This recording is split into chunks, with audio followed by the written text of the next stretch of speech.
মুর্তজা, হাসপাতালের বর্তমান পরিস্থিতি কেমন দেখছেন জানাবেন, এছাড়া ডাক্তাররা কি বলছেন?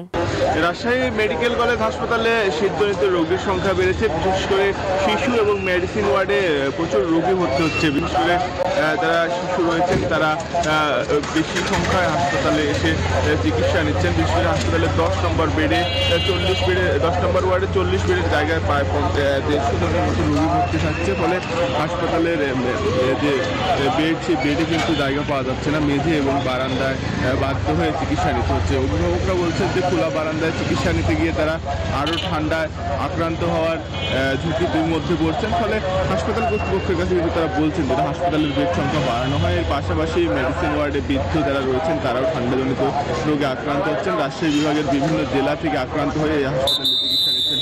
হাসপাতাল কর্তৃপক্ষের সঙ্গে আমরা কথা বলেছি, তারা জানিয়েছেন যে শিশু এবং মেডিসিন ওয়ার্ডের পাশাপাশি কিন্তু এখানে যে burn and plastic surgery unit রয়েছে সেখানেও কিন্তু আগুন পোহাতে গিয়ে অনেকে অগ্নিদগ্ধ হয়ে হাসপাতালে চিকিৎসা নিচ্ছেন। ফলে এই 3টি ওয়ার্ডে কিন্তু প্রতিবার শীত আসলে চাপ বাড়ে। বিশেষজ্ঞ চিকিৎসক যারা রয়েছেন তাদের পরামর্শ, যারা শিশু রয়েছেন তারা যেন ঠান্ডায় আক্রান্ত না হন এবং কেউ যেন আগুন না পোহান সেই ব্যাপারে কিন্তু সতর্ক থাকার পরামর্শ দিচ্ছেন। এই ছিল রাজশাহী থেকে সর্বশেষ।